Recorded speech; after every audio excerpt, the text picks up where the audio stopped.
people of the World Wide Web. So it is Cypher Sigma here. It is the weekend. It is a Sunday. I know you obviously had the rant about my local cinema on the Saturday. Hopefully you say I needed to vent it out, so that's where it went. As I say, I do feel for the staff members having been to see after that announcement. I did actually go to cinema to see Wicked, which is what this movie review is about.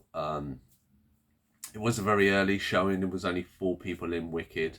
The cinema was fairly busy for the most part, but I imagine the news and stuff like that has probably hit hard on a lot of people, has discouraged people, but it won't discourage me. So anyway, this is a movie review, as I said, of Wicked. So this is Wicked Part 1. So yes, people, if you weren't sure, this movie has been split into 2.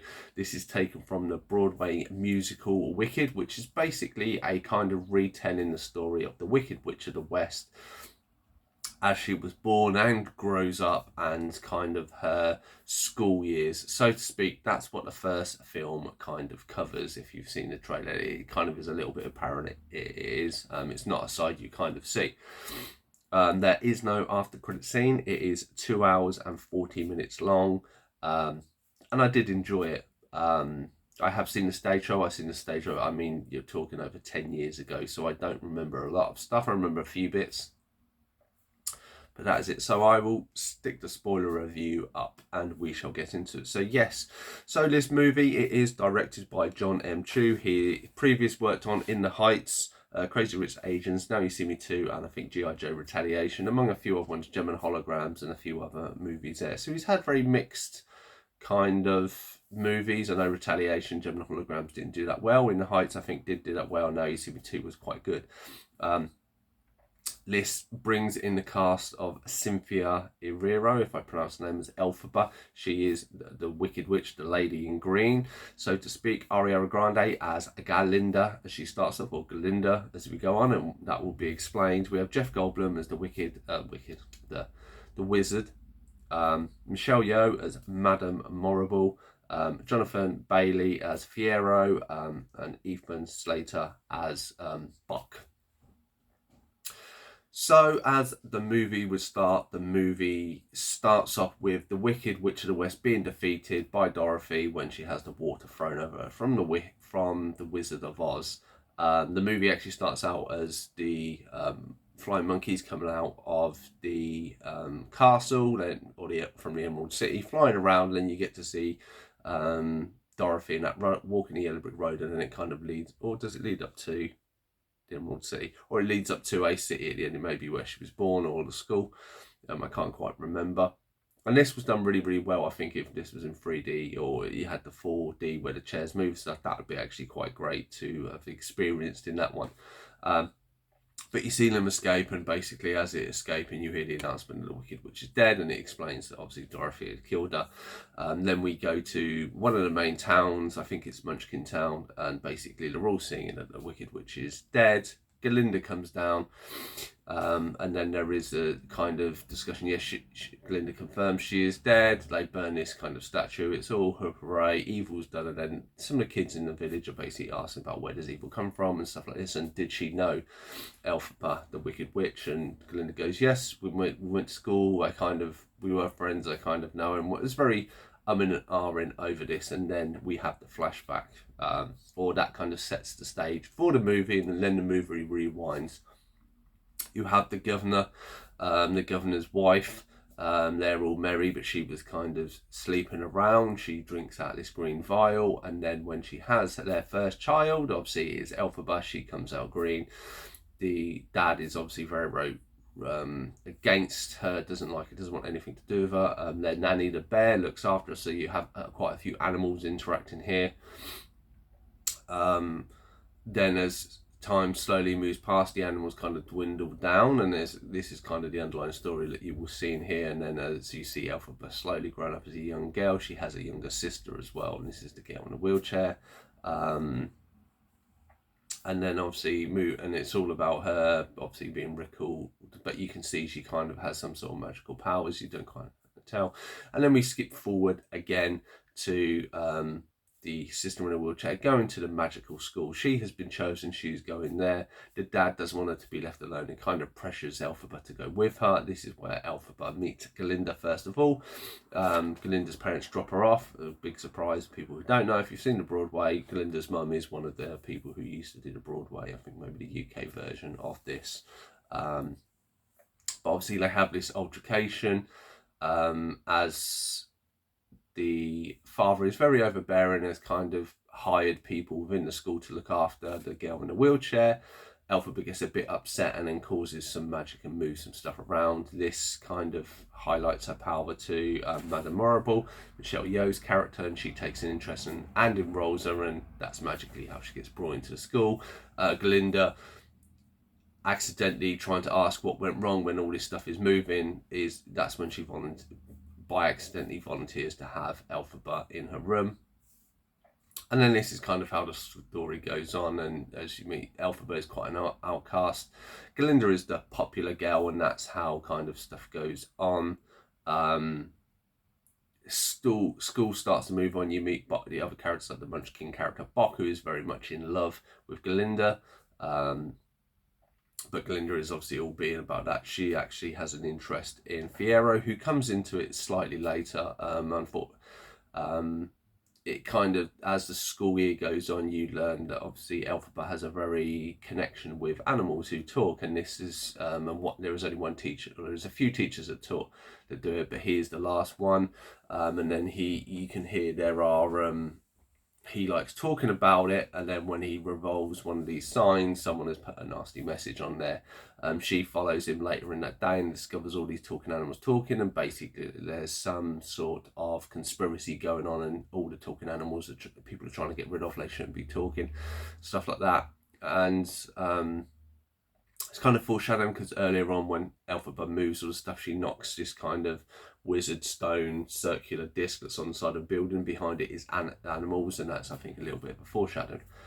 But anyway, that's how it is. And Elphaba is like, this teacher who's played by Peter Dinklage, like, I am your friend and I want to help you, but but obviously the teacher is just like, look, you can't say anything because something's going on, it's higher up than you, blah blah blah. Slowly, as the timeline slowly moves on, that teacher is then taken away in the middle of class, and a different teacher is put in there. During this, Galinda starts to see a side of Elphaba that is, that she doesn't seem to care about anyone, but she's actually quite fragile inside, and that she wants people to care about. And they kind of start to build a friendship. It kind of culminates in a dance in a nightclub where Galinda kind of tries to be a little bit nasty to her, but then obviously regrets it, and then ends up, they kind of have this nice dance together and stuff, and that is quite nice. That scene is done very well and emotional, and it does pull you in, obviously. And then a few days later, time frame isn't really quite specific. You have obviously the animal teacher is taken away, and then they bring this animal that they put in a cage, and Elphaba, really angry, manages to put everybody asleep except her and Fiyero. Her and Fiyero go off and get rid of the tiger cub, and then you kind of they've had this some sort of connection, even though he's kind of with Galinda.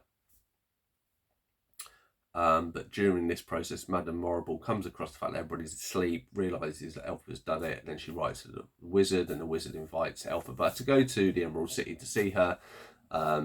This is where it goes on. Fiyero turns up, and you can see stuff isn't right. And then as she's going away, Galinda's like, I forgot to give you this. It's a guide of a guide of the city. And then Elphaba goes, look, why don't you come along with me? They go along to the Emerald City. You have the song and the dance and everything like that. You get to meet the original cast from Wicked. So Christina Chenoweth and Idina Menzel.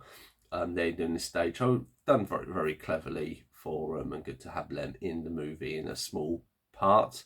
And they kind of had torches, and it's kind of them passing torches. There's a lot of little subtle innuendo, subtle references in there.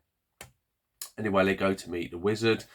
The wizard comes out with a big mechanical head, as we all know that's a facade. And then he comes out and actually they're like, that's only for people, I didn't see it was you. Then he's kind of telling the Elphaba and Galinda about his dreams. This is the city, he wants a path to connect them all, and he doesn't know what colour it is, and obviously this is the yellow brick road, and he has a castle here, and this is when Madame Morrible turns up as well, and then they take him to this book. And as they've entered the Emerald City, you see there's a story that the the wizard, he flew into a hot air balloon into the Emerald City and helped kind of to get, and he read from this book, and it kind of helps them all be safe. That is not the fact. What you find out is he came in, he's got the book, he can't read it. Marion Morrible can barely read anything, and that's why they've got Elphaba, because they believe she can. And that turns out, when she's reading this book, she turns all the monkeys to have wings, but realises it's hurting, and she wants to kind of not hurt them. This is when it comes apparent that the wizard has basically concocted this story that animals will betray him, because he comes from the real world and kind of animals should be in cages, and he's kind of giving everyone an enemy, and that's what the animals are, to bring everyone together. Elphaba, obviously having been raised by a nanny bear and other animals that she's interested in, she sees this as wrong and tries to rebel, and this is when then the wizards and Madame Morrible concoct the story that she is evil. Her and Glinda try to get away in a hot air balloon, then as they're getting along and get stuck in a tower, need to fly away, she casts a spell to grow wings, so she doesn't. This is where she enchants a broom, and this is where it then leads up to the Defying Gravity song, which is done really well.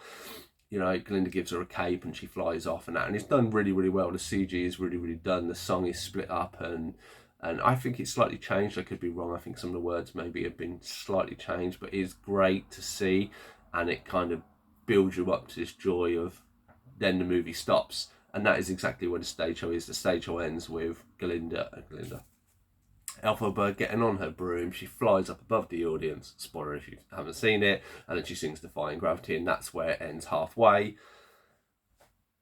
There we go. What did I think of this movie? I actually really, really like this movie. I'm going to rate this 8.4 out of 10. I do struggle to actually find much negativity on the side of things. I know there's been some stuff. I mean, the stages have done, the bigger worlds have done really, really well. The dancing's done really well. There were some songs that didn't hit quite as hard. I can't remember what was original and if there's been any new ones. I say bringing back the original ones was quite good. There's a little bit, Michelle Yeoh has a song, and I didn't think that was the greatest. I don't know if it was, I can't really remember the song, so I don't know if it was necessarily her. I don't think she's a trained singer, but she's done it in a stylish way, and maybe that just wasn't to my taste. There's some design choices and stuff which I didn't really like. The kind of mechanical train was amazing and stuff, and I really struggled to find any negativity on this. Glinda, I warmed to Glinda as more adverts and more stuff come out as Ariana Grande's character. I think she played the role really, really well. But to be honest, watching the film, Cynthia Era, I think she was by far the best. I think her choice as Elphaba, some choices that she wanted with the hair and the nails and stuff, and I think worked really, really well. The design department on the stages of the open up the world of the Emerald City, the school and stuff like that, looked really, really amazing. The casting across the board is good, obviously, and the whole point, even though it is this big fantasy story, is it's for you to kind of see like Elphaba essentially is an outcast, or she's a little bit different, and in this, then she's kind of, because she's different but she's special, she's kind of seen to be the bad person, and that's what leads her to be the Wicked Witch, even though she's not essentially evil. Her priorities are different to what everyone else are, and that's because of what they've been manipulated to think, which I think is very clever to have this story, this Wicked Witch, and then actually bring up this kind of backstory, or created this backstory. But yeah, it's a thoroughly good movie. I say one of the best I have seen this year. I say it's a bit of a shame there wasn't that many people there when I saw it, but I do know there have been queues up, and I do know it's in the top 10 movies of making money, so I'm really good. Not sure how 2 will go, but we shall see. And so, yeah, glad to have seen this on a big screen because I was thoroughly immersed into it. But that has been my review of Wicked. Have you seen this movie? What did you think? Let me know your thoughts and feelings in the comments down below. I've been Cypher Sigma Screen Time, and I shall see you in the next one.